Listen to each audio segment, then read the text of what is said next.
Hello friends, good afternoon and welcome to EduSat live lectures. Dear friends, today in immunology we will be talking about organs of immune system. To discuss this topic we have with us our subject expert Dr. Hardeep Kaur. Dr. Kaur is an assistant professor in Department of Zoology in Ramjas College, University of Delhi. Without further ado, I would like to welcome ma'am to our studios and request her to start the lecture. Welcome ma'am. Thank you, Amrit. Dear viewers, today we will be discussing a very important topic of immunology, that is the organs of the immune system. If you recall, in our previous lecture we had worked upon the following thing. We learnt about hematopoiesis. Now we learned that hematopoiesis is the production of all types of blood cells, including the formation, development and differentiation.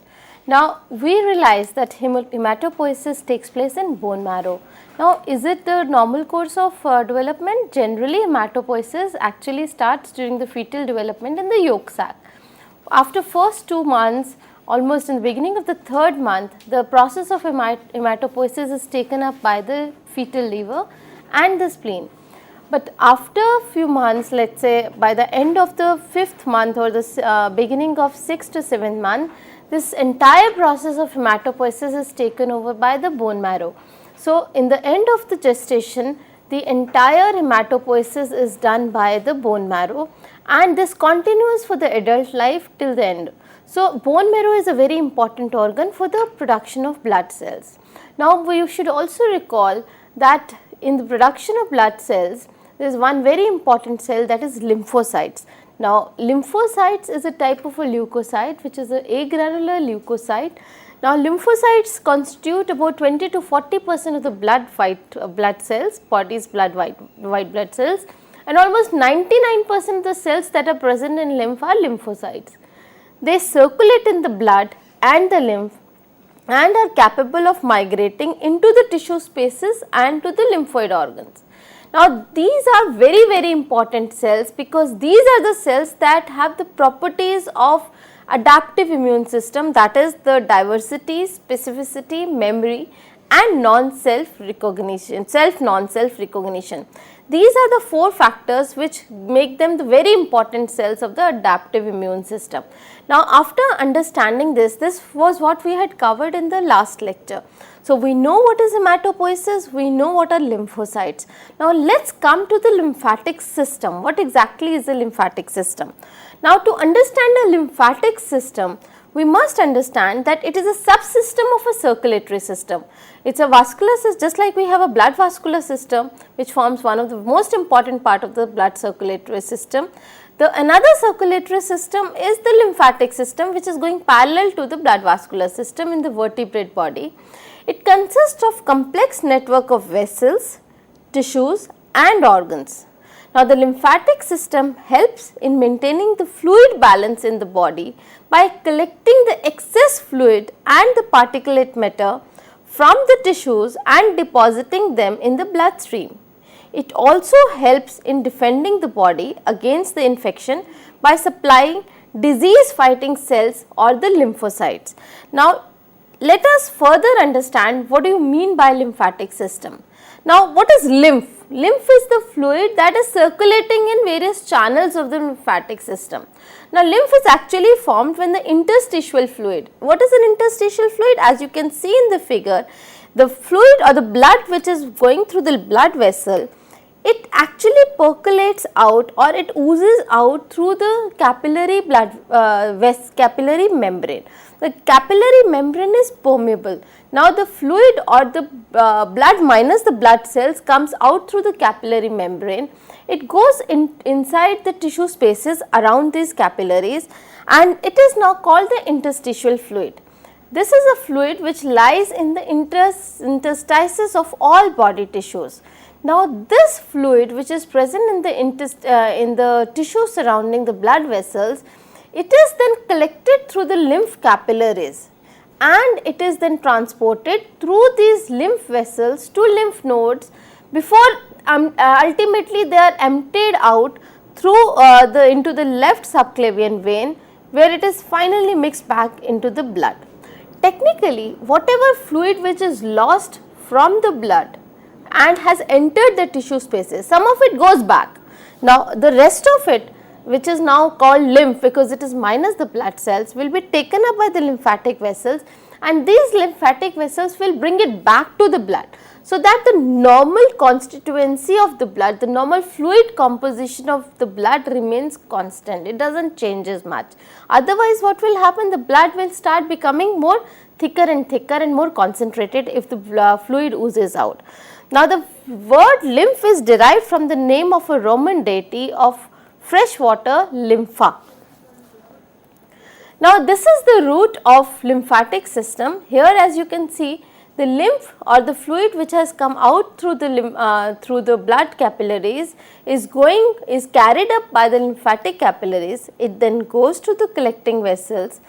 It then courses through many lymph nodes. Now, while moving from lymphatic capillaries to the collecting vessels, during their way, the many lymph nodes may come into play, like the fluid from the blood is collected through the capillaries. Now, before it is going into the collecting vessels, it passes through the lymphatic nodes. Now, as it is passing through these lymph nodes, it is getting richer and richer with the lymphocytes. Once it is collected through the collecting vessels, then it goes to the higher trunks, lymphatic trunks. Now, and these trunks are the vessels which are draining most of the body parts. Now, once these trunks, they join together to a collecting duct. Now, two very important lymphatic collecting ducts are, one, the right lymphatic duct, and the second is the thoracic duct. This thoracic duct happens to be the largest lymphatic vessels which finally drains into the left subclavian. So, we know the lymph is flowing through all this system of vessels, and finally this entire lymph is being finally given back into the blood through the subclavian vessel, and hence the normal fluid composition of the blood remains constant. Now, this is again similar thing which is showing that lymphatic vessels are starting with lymphatic capillaries. Now, you can see in the lower part of this, the lymphatic capillaries are the minute capillaries which are going parallel to the blood capillaries. Whatever fluid is coming out through the blood capillaries through its membrane, it is now going into the lymphatic capillary.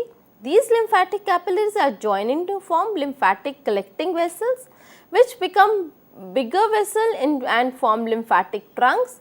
The lymphatic trunks finally leads to lymphatic ducts, and as you can see, the lymphatic duct is finally draining into the subclavian or the blood vessel, and hence going back into the heart. So, the entire blood composition is maintained through the lymphatic system. Now, while the lymph is moving through this collection of vessels in the lymphatic system, what is happening? It is becoming richer and richer with lymphocytes, and we all know from our previous experience that lymphocytes are very important cells of our immune system. What are lymphocytes? If we recollect, we have the NK cells, we have the B cells, that is B lymphocytes, the T lymphocytes, and of course along with the APCs, they form the entire repertoire of cells which are very important in the immune system.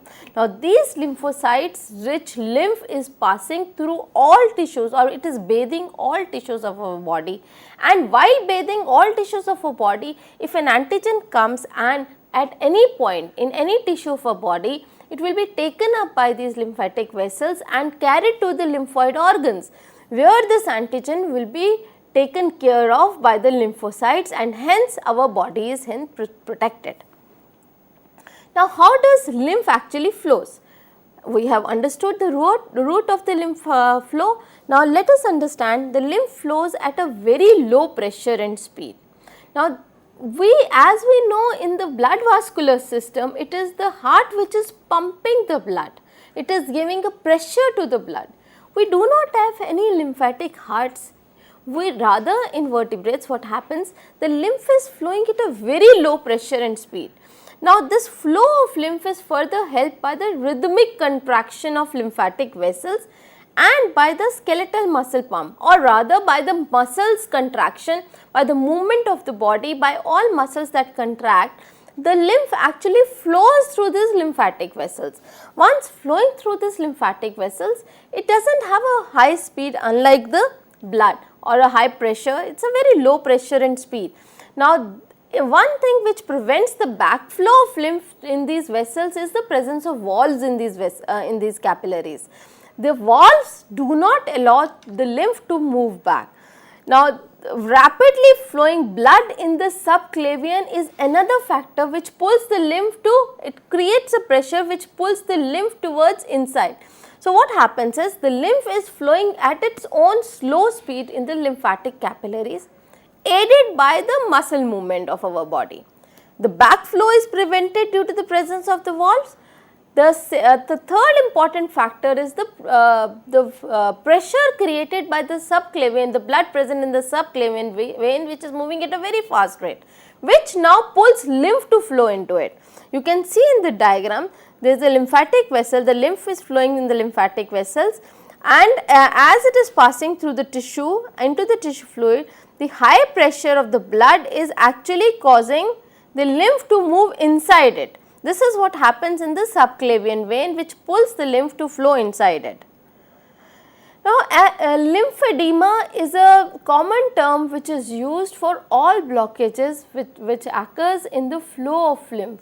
Now blockages in the lymphatic capillaries could be due to some swelling in the tissues, or it could be due to some tumor pressure, some tumor has developed and is impinging on these capillaries and causing the lymph not to flow, so leading to a blockage in these capillaries. It could be due to a parasite. As you can see in the figure, this person is suffering from elephantitis and it has led to parasitic blockage of the lymphatic channels in his leg. So the leg has swollen so much, this is called elephantitis. Now lymphedema could also be due to some surgery and leading to inflammation in that region in those lymphatic capillaries, hence preventing the flow of the lymph. All these reasons which are leading to the blockage in the flow of lymph are together called lymphedema, or edema or swelling because of the blockage in the lymphatic channels. One example as it is shown is elephantitis. Now what exactly are the lymphatic cells? Now in our previous lecture we have understood that we have 4 very important cells, the natural killer cells, the T lymphocytes, the B lymphocytes, the antigen presenting cells. The antigen presenting cells include some macrophages, from which are the macrophages are the tissue borne monocytes, or rather macrophages are the tissue borne phagocytes, while monocytes are the blood borne phagocytes. We have the dendritic cells which are present in epidermis, mucous membrane as well as in the lymphatic organs. Now each and every cell of the lymphatic system have a relevant function. For example, in our previous class we discussed the natural killer cells. They have not the normal or the regular lymphocytes. They are the cells which are having different kind of receptors as from the T cells or the B cells. Now natural killer cells, if you recall, have the KIR and the CAR receptor. The KIR receptors are the killing inhibitory receptors, while the killer activating receptors are the CAR receptors. And if there is an antigen present in our body cell, it is the CAR receptors get activated in the NK cells and it finally kills these antigen containing self cells. Now the T lymphocytes, if you recall, they are of 2 types, the T helper cells, the T cytotoxic cells. Now the T helper cells are those cells which have CD4 receptor, while the T cytotoxic cells are having a CD8 receptor. This is just to recall from our previous lecture what we did about the cells of the lymphatic system.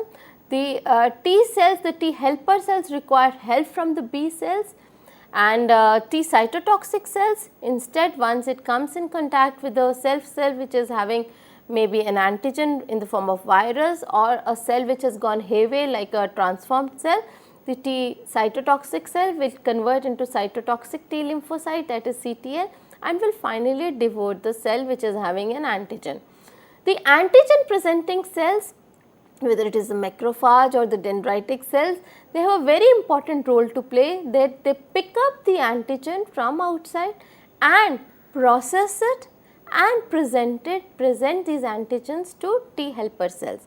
Now, the antigen presentation takes place along with MHC1 or MHC2 depending on what cells it is presenting to. Generally, APC is presented to T helper cell with the help of MHC2 molecule. So, this is just to recall the cells which are playing a very important role in the lymphatic system. All these cells, the details of these cells can be found in our previous lecture. Now, these are the cells. Now, let us understand what is a lymphatic tissue. Now, lymphatic tissue is actually of two types, the diffuse lymphatic tissue or a very organized lymphatic tissue. Now, if the lymphocytes are present in mucous membrane, especially in case of lungs and lamina propria of intestinal walls, they tend to be present in a diffuse form. They do not have a capsule surrounding it to form it a organized state. They are very diffused in form, and this diffused lymphoid tissue is very important because it is almost covering the entire mucous membranes present in whether it is in the genitourinary tract, whether it is in the digestive tract or in the respiratory tract. Similarly, the diffuse lymphatic tissue may also compose MALT, which is the mucosa associated lymphoid tissue, which is present in passages open to the exterior.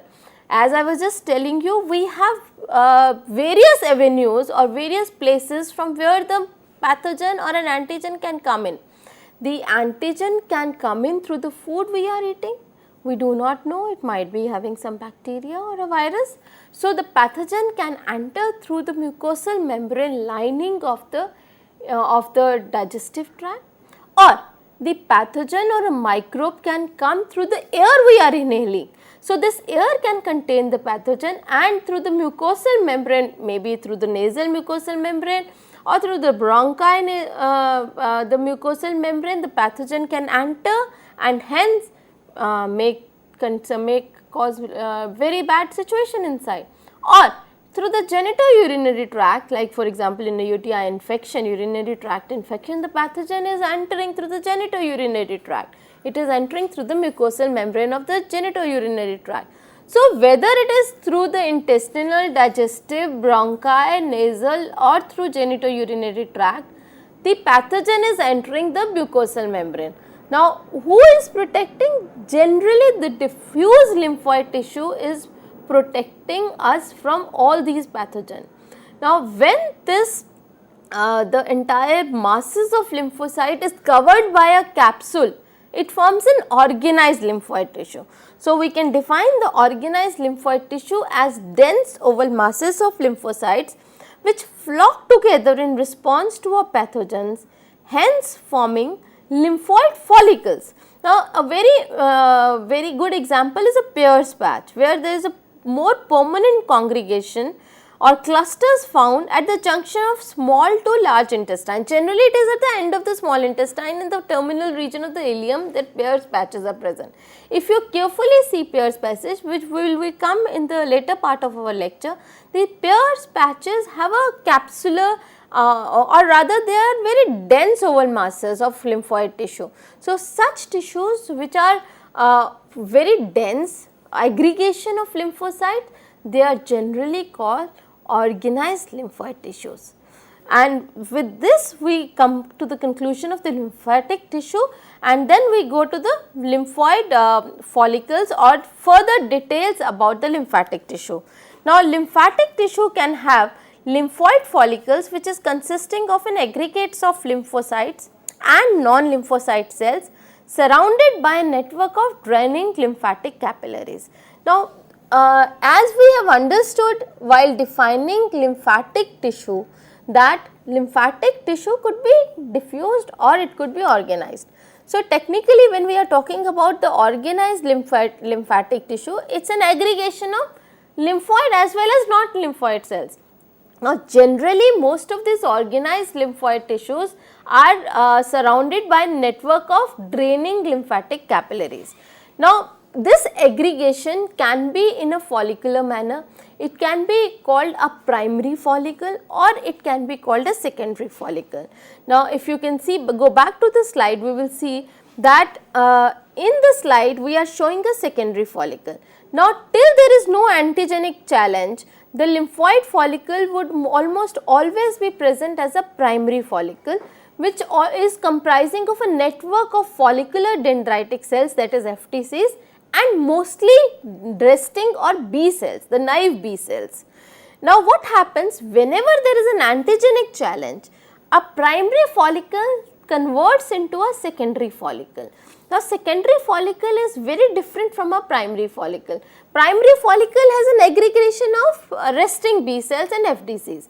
However, a secondary follicle will have two regions. One, the cortical region, as you can see in this slide, there is a very dense cortical region. If you can see, there is M written in that region, that is the mental or the dense mental, while there is a central region where GC is written, that is called the germinal center. Now, what happens after an antigenic challenge? A primary follicle gets into or changes into a larger secondary follicle. And what is a secondary follicle? It is a ring of concentrically packed B lymphocytes surrounding a center which is called a germinal center. The germinal center actually consists of proliferating B lymphocytes and an area that contains non-dividing B cells and some helper T cells along with macrophages and FTCs. Now, this is the germinal center where most of the selection of lymphocytes is taking place. Whether it is a selection of T lymphocytes or B lymphocytes, the germinal center is a region which is most important in recognizing a self-reactive or a non-self-reacting lymphocytes. If a lymphocyte is not reacting to an antigen, it is of no use to us. So, such lymphocyte would be eliminated. However, if a lymphocyte is reacting to your own body peptides or cellular peptides, again it is of no use to us. So, a rigorous selection pressure is taking place in the germinal center of a secondary follicle. Now, with this we come to the lymphoid organs. The lymphoid organs can be defined as primary lymphoid organs, the secondary lymphoid organs and tertiary lymphoid organs. Now, what happens? We have understood that in hematopoiesis that most of the cells are formed. Similarly, during hematopoiesis, once lymphocytes are formed, they enter the primary lymphoid organs. Now, what are primary lymphoid organs? Bone marrow. Bone marrow is a primary lymphoid organ and we know hematopoiesis is taking place in the bone marrow. Now, what happens? Some of these lymphocyte progenitor cells move to thymus. Now, those lymphoid progenitor cells that move to thymus will now convert themselves into thymocytes. So, technically the certain progenitor cells which are, I am talking about the lymphoid progenitor cells which remain in the bone marrow will be destined to form the B cells or B lymphocytes. However, those progenitor cells which now have moved into thymus will now convert it into thymocytes or finally form the T lymphocytes. So, technically the primary lymphoid organs are the organs which are the site of maturation of B lymphocytes or T lymphocytes. Let us go back to the slide. Now, in the slide we said that we have three types of primary lymphoid organs, secondary lymphoid organs and the tertiary lymphoid organs. We can also say that immature lymphocytes, they are generated in hematopoiesis. Now, these immature lymphocytes, once they move into their primary lymphoid organs, they are till this time they are naive, they are called naive lymphocytes. Now, they convert themselves into bone marrow, B lymphocytes if they are present in bone marrow or T lymphocytes if they are present in the thymus. Now, to become immunocompetent, they need to have an antigenic challenge. This antigenic challenge is provided to them and then these naive lymphocytes can convert it into immunocompetent lymphocytes. This all takes place in the primary lymphoid organs. Then comes the secondary lymphoid organ. In secondary lymphoid organs, which are like spleen, lymph nodes, the mucosal associated lymphoid tissues, what happens? It is the place where antigen is trapped. Now we can make it much easier by saying that the soldiers of lymphocytes, we consider them as the soldiers of the immune system. They are formed, they become competent in the primary lymphoid organs, but the actual battle commences in the secondary lymphoid organ, where they come in contact with the antigen in the presence of APCs, and lot of lymphocyte proliferation takes place in the secondary lymphoid organ. More and more of lymphocytes are produced, more specific lymphocytes are produced, the products of lymphocytes, specific products of lymphocytes are produced, which is capable of killing the antigen. So, this actual battle with the antigen takes place in the secondary lymphoid organs. Now, the entire nexus or the relationship between the primary lymphoid organs and the secondary lymphoid organs make sure that most of the antigens are killed before they bring any harm to the body. In certain cases, we also consider a specified lymphoid organ called the tertiary lymphoid organs. Now, tertiary lymphoid organs is generally a very good example is scald or cutaneous associated lymphoid tissue. Now, most of these organs are those where the lymphoid cell is imported as and when required. For example, whenever there is an inflammatory response, the preformed lymphoid cells would be brought over there and they will be finally leading to killing of the antigen. So, students, with this I come to the end of my lecture where we have understood what is the lymphatic system, what are the cells which are very important and form the important constituent of the lymph, and these cells how they are organized, whether it is in a diffuse manner or in an organized manner to form a lymphoid tissue, and finally these tissues forming the three kinds of organs, the primary lymphoid organs, the secondary lymphoid organs or the tertiary lymphoid organs. We will continue with these lymphoid organs in our next lecture. Thank you very much.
Welcome back, viewers. In this particular lecture, we will be continuing with the organs of the immune system. In our previous lecture, we have understood the cells of the immune system, the lymphatic system, the cells of the immune system, the tissues of the immune system and the lymphoid organs, which are the organs of the immune system. Let us go back to the same slide which was describing the lymphoid organs. We said lymphoid organs are of three types. The primary lymphoid organs, we discussed that bone marrow and thymus are the primary lymphoid organs. They are the actual site of maturation for B lymphocytes and T lymphocytes. Now, we understood that during hematopoiesis, the entire blood cells including lymphocytes are generated in the bone marrow by the process of hematopoiesis. Now, whether it gets into becomes a lymphocyte and which type of lymphocyte will depend upon whether this progenitor cell will stay in the bone marrow or will move to thymus. Now, if it stays in the bone marrow, it will lead to the production of B lymphocytes. However, if this lymphocyte goes to the progenitor lymphocyte cell goes into thymus, it will convert into thymocyte. Thymocyte will eventually evolve into T lymphocytes. Now, hence we can say the immature or the naive lymphocytes undergo maturation in this primary lymphoid organ to become immunocompetent. Now, once they have undergone this process of maturation, they are able to take care or they are able to mount an immune response. Hence, they have become immunocompetent. Now, there are secondary lymphoid organs where, as I told you in my previous lecture, it is the place where the antigen is trapped and killed. So, spleen, lymph nodes, malt is a mucosal associated lymphoid tissue, and malt is also again of various types. If it is in the bronchi region, we call it as balt. If it is in the nasal region, we call it as the nalt. If it is in a gut, we call it as galt. So, we will come one by one to each of these organs. So, spleen, lymph nodes, malt, these are the places which trap antigen along with the antigen presenting cells. A lot of lymphocyte proliferation takes place. So, we have enough lymphocytes and a lot of selection also takes place in these organs, where the specific lymphocyte or the products of the specific lymphocyte, specific products of the lymphocytes are produced, which will have a which will kill the antigen, devour the antigen. Finally, we said that we have a tertiary lymphoid tissue.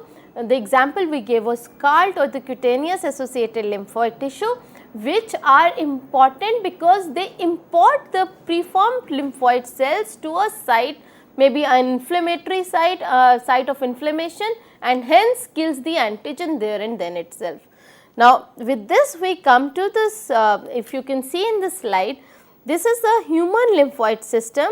The primary organs are bone marrow and thymus. Here only one bone is shown, we have plenty bones, we know that. This is one long bone, and you can see we have shown the bone marrow with the red inside. The thymus is present as a small bilobed structure above the heart. Now, the size of thymus also varies with the age. Now, the thymus and the bone marrow is a part of the primary lymphoid system. Now, you can see there is the spleen, the Peyer's patches, the appendix, tonsils, lymph nodes. They are generally all these are shown as blue, and they are all secondary organs and tissues. Now, all these together along with the lymphatic capillaries form the lymphatic system of our body. So, our lymphatic system has lymphatic capillaries and all these lymphoid organs. Together they are almost going into every tissue of a body. So, technically lymph which flows through these organs and through these capillaries is bathing every tissue of a body and is taking care that any antigen which comes to any tissue will be taken care of by the lymph present there. Now, let us go back to the primary lymphoid organ. The bone marrow is the primary lymphoid organ. It is the flexible tissue in the interior of bones.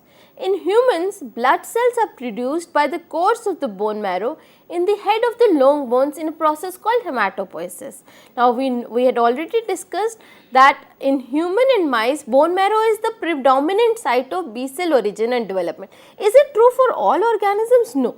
We are just talking about the primates and the rodents, that bone marrow is the site of B cell origin and development. However, in lower vertebrates, for example in birds, a lymphoid organ called bursa of Fabricus, which is the lymphoid tissue which is associated with the gut, is the primary site of B cell maturation. As you can see in the figure, this hen is having the cloacal region is having an extension which is called a bursa of Fabricus. It is this region where actually the B lymphocytes are produced. This is the primary site of B cell maturation in the birds. Now, in cattle and sheep, the primary lymphoid tissue which is hosting the maturation, proliferation and diversification of B cells early in the gestation is the fetal spleen. However, in gestation, this function is assumed by a patch of tissue which is embedded in the wall of the intestine, which is called the ileal Pear's patch, which is almost analogous to the bursa of Fabricus in the bird, but it is a different tissue which is present in the intestinal wall, which we call as ileal Pear's patches in cattle and sheep, and it contains a large number of B cells. This is the main site of production and B cell maturation in case of cattle and sheep. Now, coming back to the primary lymphoid organ, the other important primary lymphoid organ is thymus. As we discussed, that thymus is a bilobed organ which is present on top of the heart, just posterior to the sternum. Now, it reaches the maximum size during puberty. Now, in some cases it is said that it can reach the maximum size of almost 70 grams in infants. In adults it is only 3 grams. So, technically it starts from almost 3 grams in the fetus, moves off to, it increases in size, can go up to, generally it is up to 35 grams to 40 grams, but it can go up to 70 grams in the infants. Now, once the child has reached puberty, the atrophy of the thymus gland starts taking place. So, generally thymus is fully developed in an infant. On reaching puberty, the atrophy starts and now the size of the thymus decreases, and in old people the thymus has come back to 3 grams. So, technically the maximum size is in the infant stage. Now, 95 to 99% of T cells die in thymus, as I was telling you. In thymus, within the thymus there is a follicle present. Now, in the thymic follicle what happens, the central region is having a lot of elimination, T lymphocyte elimination. All those T lymphocytes which are actually killing or which are affecting your own body peptides, cellular peptides, they are of no use to us. Those T lymphocytes will be eliminated. Similarly, all those T lymphocytes which are not acting against the antigen, which are not recognizing an antigenic peptide, it is also of no use. So, such T lymphocytes would also be eliminated. So, technically almost 95% of the T lymphocytes are eliminated. Only maybe a subset of T lymphocytes that have formed are actually capable of mounting an immune response. Now, the thymus consists of a cortex and a medulla.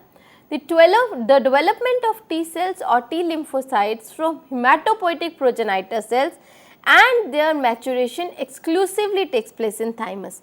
Now, if you can see, the thymus in the left side is actually of an infant, while on the right side the thymus has gone down into just two flappy bilobed structure. This is an adult thymus. So, you can see how big is the thymus in the infant and how small is the thymus in the adult. Now, going into the anatomy or the histology of thymus, you can see the thymus on regular staining looks like that. We have thymus which is encapsulated by a capsule. This capsule gives in trabeculae. There is a definite cortical region and a medullary region. The cortical region has dividing thymocytes. Now, thymocytes, they have undergone proliferation, goes into the medullary region. The medullary region is having interdigitating dendritic cells along with blood vessels, the macrophages, and of course, the T lymphocytes. This is the place where maximum elimination of T lymphocytes is taking place. This is the place where almost 90 to 95% of T lymphocytes are removed. Now, how important is thymus? This can be understood if we have a thymectomy done. If we have a thymectomy done in a neonate, let us say, in a thymectomy done in a neonate would lead to a deficiency of a cell mediated immunity in this child. Now, he will be having a recurrent recurrent antigenic attack. Now, this is further validated by the loss of thymus at an early stage through genetic mutation, for example, in DiGeorge syndrome, which results in severe immunodeficiency and high susceptibility of an individual to infection. Thymectomy, as I just told you, it is a surgical removal of thymus. The usual reason generally why do we do thymectomy, it is generally most of the time in a neonatal stage this thymectomy is done, because thymus is so big that is it is engulfing or covering the entire heart.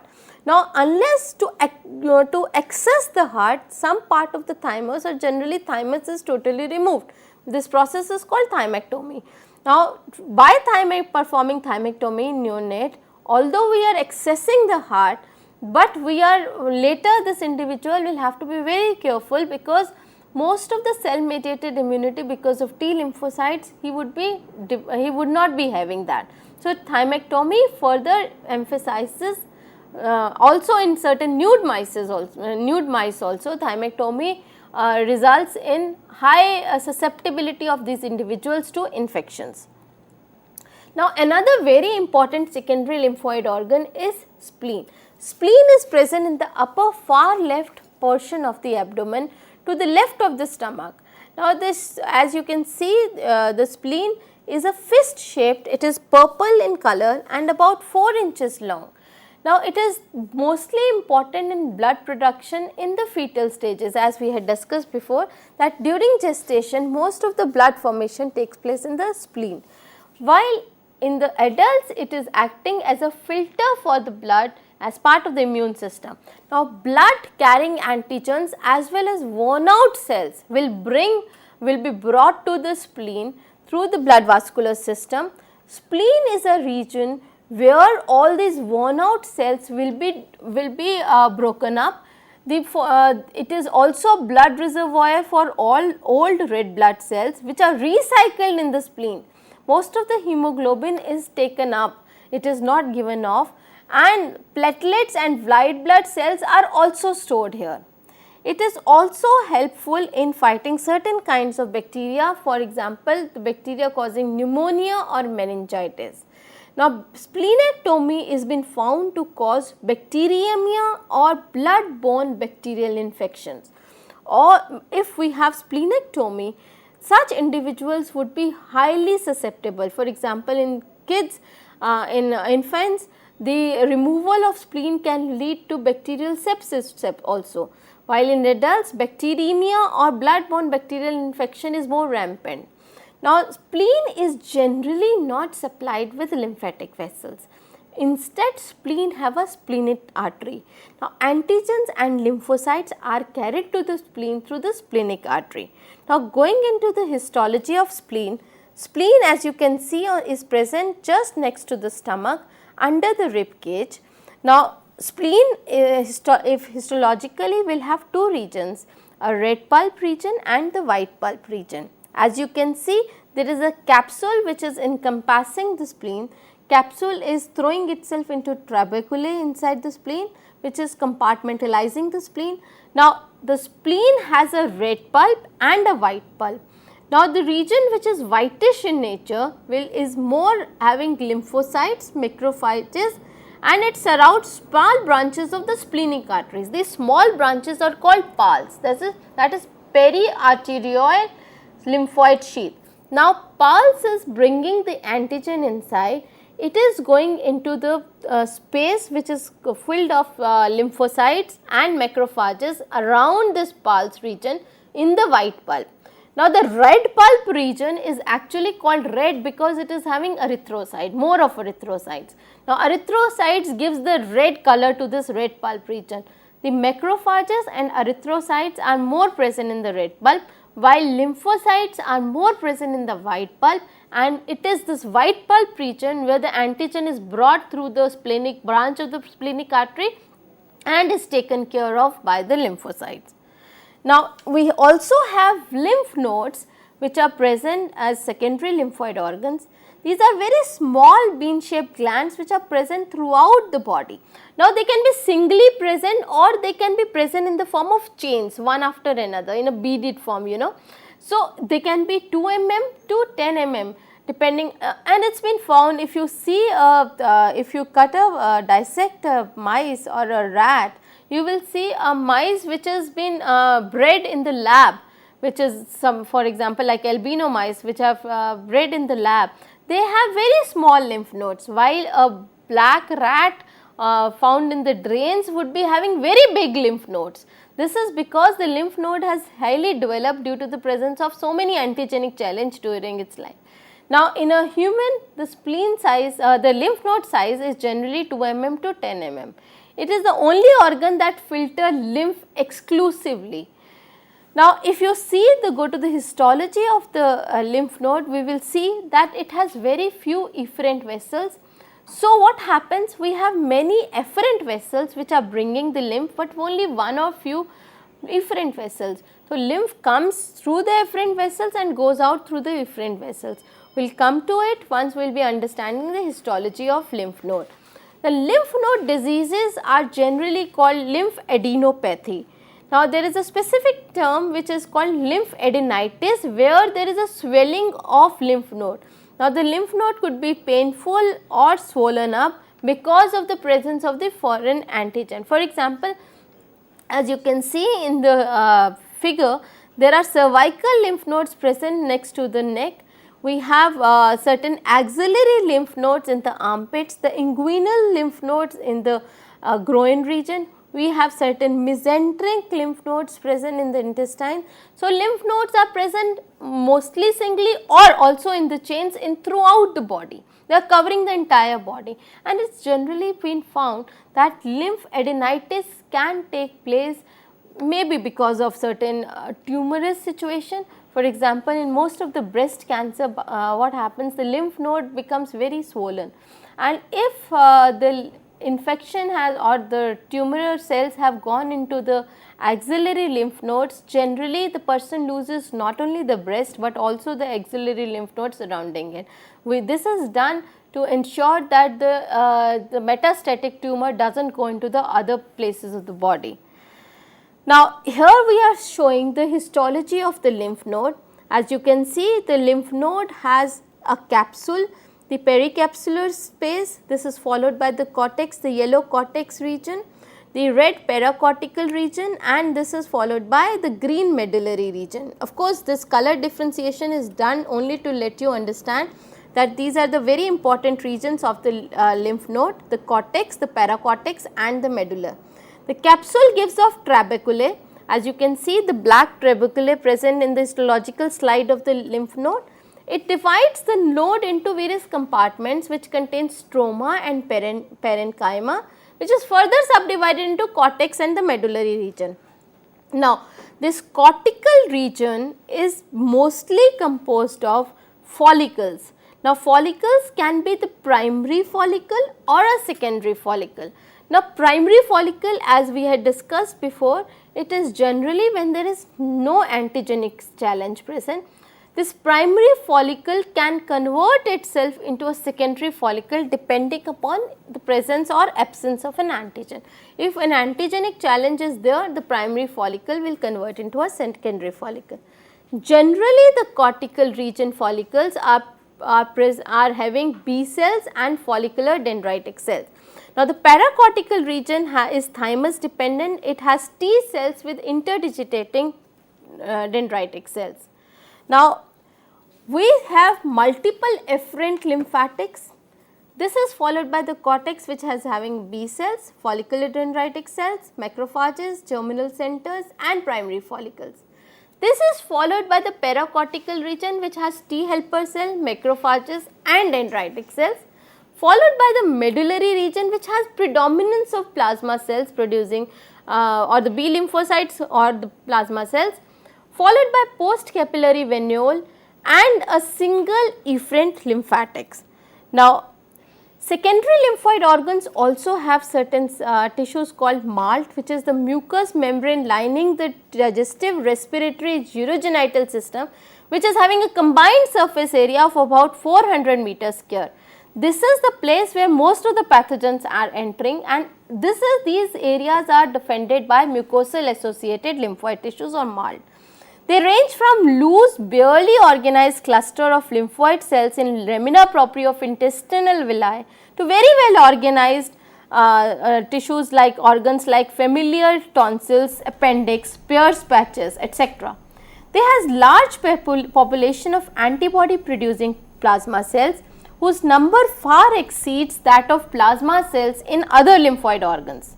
Now, MALT is also called GALT if it is present in the gut. We say gut associated lymphoid tissue, for example, Peyer's patches present in the lining of small intestine. BALT if it is bronchus associated. NALT if it is nasal associated. CALT conjunctiva in the eye. OMALT it is organized mucosal associated, for example, most of the tonsils are called OMALT. Or DMALT if it is diffused mucosa associated lymphoid tissues. It is called LALT if it is larynx associated lymphoid tissue, or SALT or skin associated, also called cutaneous associated or CALT. Now, this is tonsils. The tonsils are again an organized lymphoid, secondary lymphoid tissue, which is of three types: palatine tonsils, which are present at the posterior margin of oral cavity and is generally gets infected when we have sore throat and all. The lingual tonsil, which is present in the tongue of the at the root of the tongue. Pharyngeal tonsil or adenoid, which is present on the wall of pharynx. The main purpose of tonsil is to trap and destroy antigens which are entering through nasal and oral epithelial roots. This is GALT or gut associated lymphoid tissue. As you can see, Peyer's patches.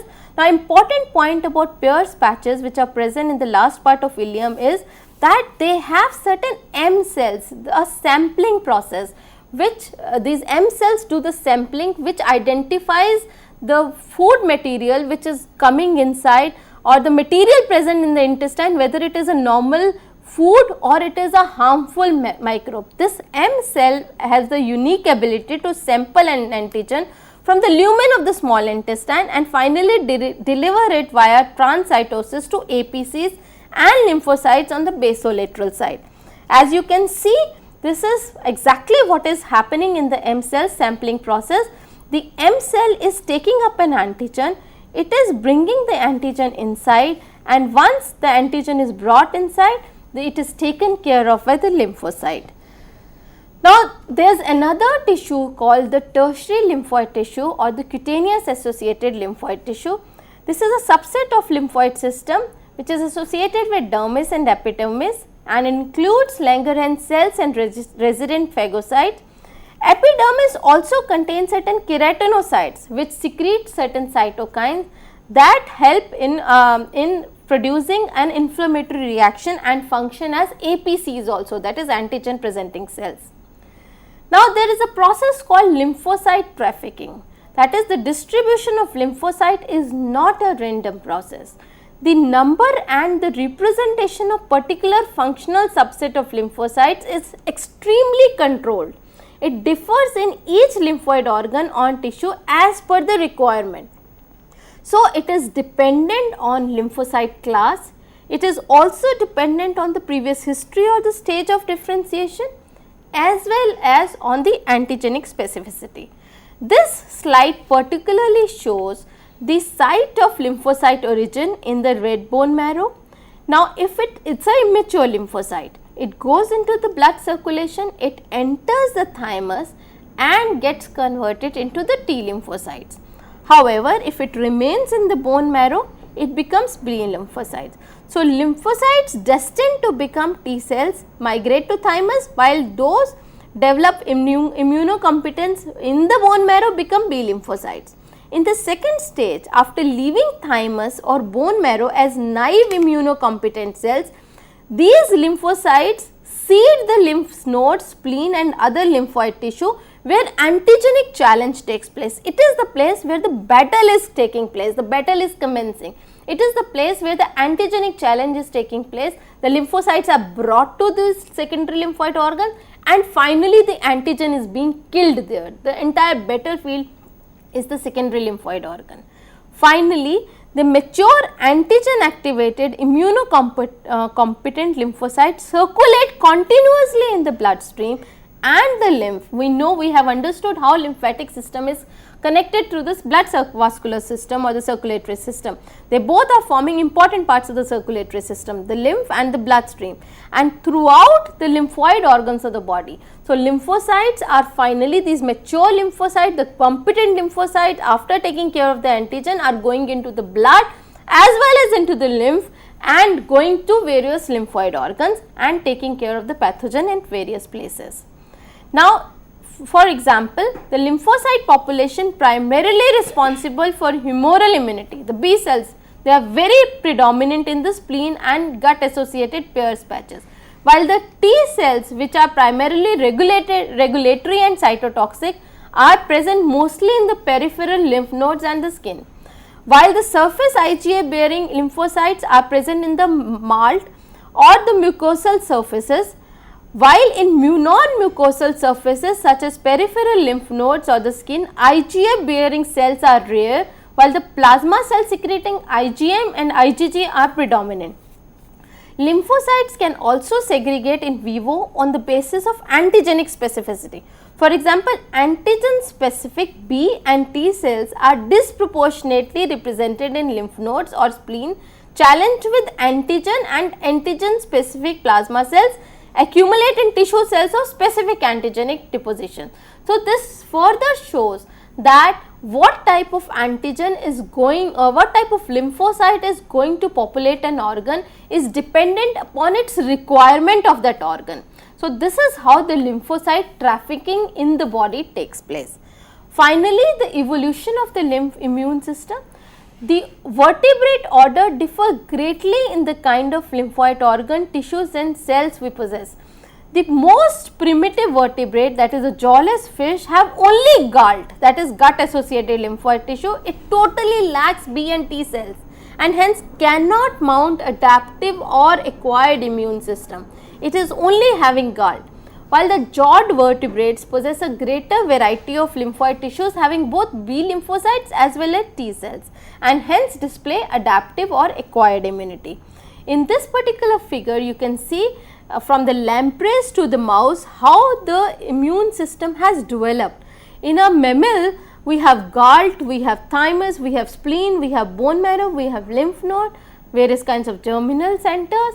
All these are ensuring that most of the microbes or antigen which is coming inside the body are killed. However, in a lamprey or in a primitive fish, in a jawless fish, the only system which is present is the GALT. With this, I would like to finish my lecture. Hope all the organs, cells and tissues of the immune system are clear to you. Thank you so much. On that note, I would like to thank ma'am for this very enriching discussion, and thank you dear friends for watching our show. And on that note, I hope that you have been able to understand about the organs of immune system. On that note, thank you dear friends for watching our show. Stay tuned and keep watching. Thank you.